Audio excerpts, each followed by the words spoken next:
What is going on, Pokemon community? It is Achilles018 here, and today we are talking about my top 10 underrated shiny Pokemon. I don't think it's a stretch to say that most of us love shiny Pokemon, whether it's because of the rarity, trade value, aesthetics, or the stories and memories we create from shiny hunts both short and long. Shiny Pokemon sure do know how to leave their mark on the Pokemon community. Some shiny Pokemon, though, leave less of a mark than most, and these Pokemon are usually the ones that no one talks about. I, for one, think it's a shame, and these Pokemon deserve a moment in the spotlight. And based on the overwhelming response on my Instagram poll, I can only assume I'm not alone in feeling this way. So let's go. Number 10.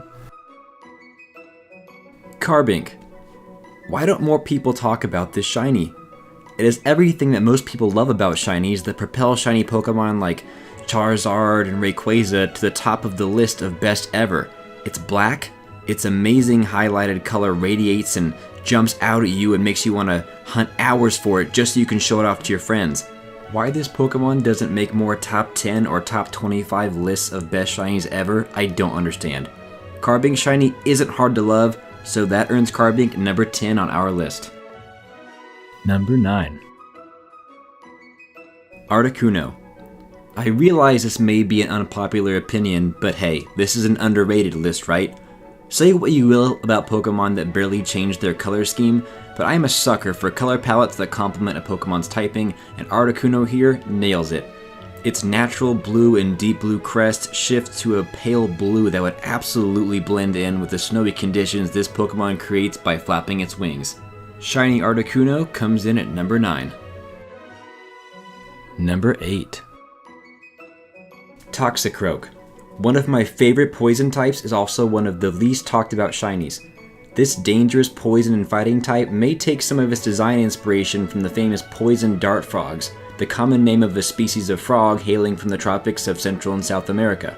What makes these species of frogs so unique other than their history is their beautiful coloration. This is actually nature's way of signaling to predators that they're harmful to eat.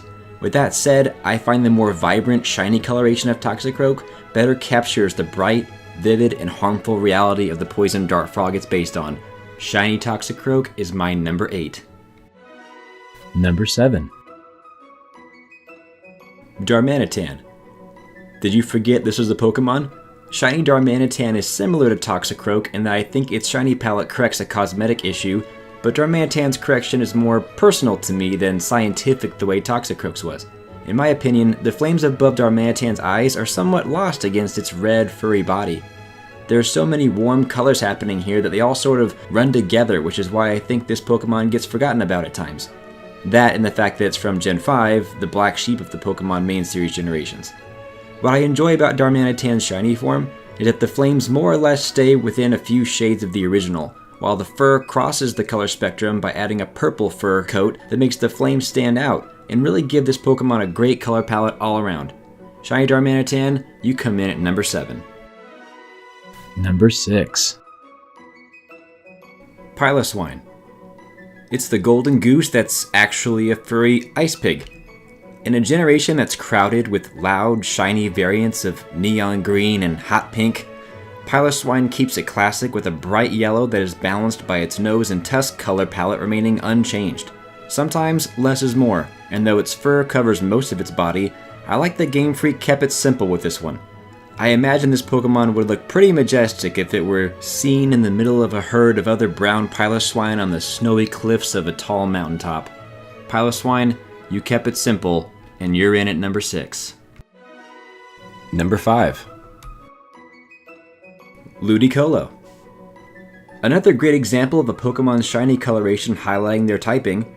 Standard Ludicolo is a bit of a mystery to me in that its pre-evolutions, Lotad and Lombre, have coloration that is nearly equal parts green and blue, which perfectly accents their unique dual water and grass typing. Upon its final evolution to Ludicolo, however, the blue is lost for brown, which might make you wonder if it lost its water typing, which it hasn't.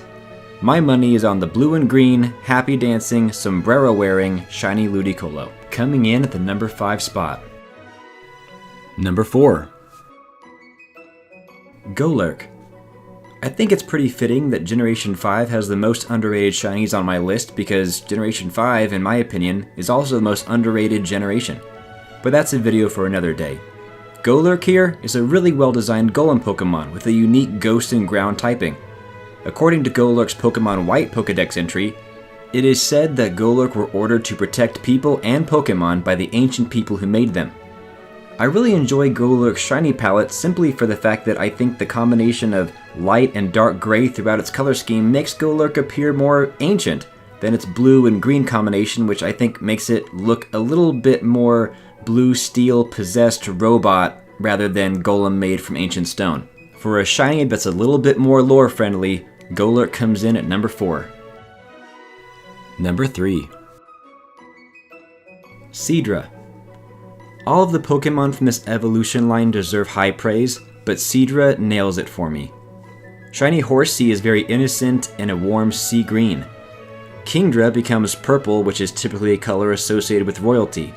But Sidra, however, totally captures the menacing creature this Pokemon can be. Moving from an almost baby blue to a smoky blue with a dark red underbelly and spikes, I can totally see this fearsome seahorse Pokemon using a smoke screen to confuse its opponent and launch an attack. But Sidra can't smoke all the competition, so it comes in at a respectable number 3 on my list. Number 2. Swadloon. This may sound kind of sad, but hey, Swadloon is a sad looking Pokemon. To be blunt, Swadloon's shiny form looks much more sick, lonely, and sad than its traditional form. Nothing in its Pokedex entries directly refer to this Pokemon as being sad, but there are many fan theories that claim that it is naturally sad. And given this Pokemon's half-closed eyes, constant shivering, and the fact that it evolves by attaining friendship with its trainer, it would stand to reason this Pokemon is probably in need of a pick-me-up. And its shiny palette makes me want to give it just that. Shiny Swadloon, I'm here for you. And I put you at number 2 on my list. Finally, number 1. Morlo. Wait, what? I was so torn on this one, but it ended up being for all the right reasons. Look at this guy. Just look at this guy. Small, a little pathetic, just this teeny tiny little guy. I said to myself, how can I ever make this the number 1 pick? How anticlimactic finishing with a Pokemon of this stature. But then I realized, no, it's great. It's actually perfect. What better way to go out on a top 10 underrated list than with an underdog who's been looked over 1,000 times and no one would ever see coming? And maybe no one would even agree with it, but in doing so, that just solidifies that yes, this shiny is totally underrated. As far as vast changes in shiny color schemes go, lots of people give credit to the loud and neon shinies of the world. I'm looking at you, Ursaring. But Morlo is nothing to shake a mushroom at. All of these conservative, neutral, cool colors make the leap to bold, warm, and kind of loud. It's like Morlo went off to college and came back after a semester traveling abroad someplace warmer and has totally changed his outlook on life. Morlo, your shiny is completely overlooked and you have earned the number 1 spot as my most underrated shiny Pokemon. Huge thank you to Ghosting's Pokemon, Tofu the Pokemon, and Pastel Pepperoni for voting for this video on Instagram. Thank you for your support. Thank you so much for spending some time with me today. I hope you enjoyed today's Pokemon content. If you did, please leave a like so I can better understand the content you like and don't like. Want to join the conversation? Leave a comment down below. I do read them. Finally, be sure to stay up to date with my content by clicking the subscribe button. That's all from me. Have an awesome day, and I'll see you soon with more Pokemon content.